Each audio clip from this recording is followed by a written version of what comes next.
শুভ সকাল, জয় কৃষ্ণকালী মায়ের জয়। আজ শুক্রবার, তোমরা সবাই ভালো আছো? 5:30টায় উঠে মুখ ধুয়ে নিয়ে গরম জল খেয়ে ওষুধটা খেয়ে চলে এলাম ছাদে। জানলা দরজা খুলে দিলে সকালে কি সুন্দর ফ্রেশ বাতাসটা ঘরে ঢোকে বলো।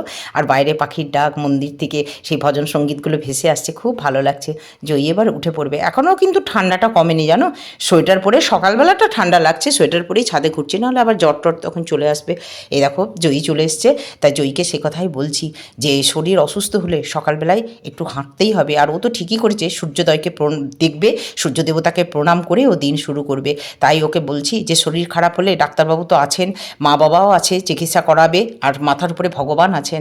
নিজেকেও একটু চেষ্টা করতে হবে, সকাল সকাল ঘুম থেকে উঠে একটু হাঁটাহাঁটি করলে শরীরটা অনেকটাই সুস্থ থাকে, তাই না বলো? আর পেটের কোনো সমস্যা হলে সেটা তো করতেই হবে। তা জয়ীও কথা শুনেছে, ও তো আগে উঠতে পারতো না। আর আমি স্নান করে পুজো করতে চলে এলাম। কর্তামশাই এসেছে, এই যে দুদিন ছুটি আছে অফিসে তাই এসেছে, না হলে ছুটি নিয়ে ও আসতো না। তো আমাকে আমার কাজকর্মগুলো সব সেরে নিয়ে এখন একটু আজকে মায়ের বাড়ি যেতে হবে। জানো, আমাদের তো বেশি ফুলের গাছ এখানে নেই, এই জবা আর করবী আছে, সেখানেই যা ফুল ফুটেছে। এই যে শ্বশুরমশাই এখনও ওঠেননি, অনেকক্ষণ থেকে অপেক্ষা করছি। ওনার আবার মুখ টুক ধুয়ে দিতে হবে, উঠলে পরে ওনাকে চা জল দিতে হবে। জয়ী এখন যাচ্ছে ব্লাডের একটা টেস্ট করতে, সেই এলএফটি করতে দিয়েছে।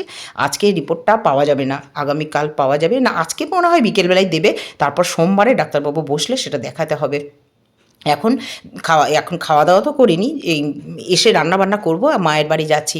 আর মেয়েদের এই তো জীবন, শ্বশুর বাড়িতে ঢুকে গেলে আর মায়ের বাড়ি আর যাওয়া হয় না। আমার মা এই কাছেই থাকে, তো শ্বশুর শাশুড়িকে দেখতে হবে। মা বাবার জন্য এই যে দাদা বৌদিরা আছেন, এটা বর্দার ঘরে এসেছে, হিয়া এখন মুড়ি খেতে ব্যস্ত। দাদা বৌদি ভাইজি এরা সবাই আছে বাড়িতে, মা বাবাকে দেখে।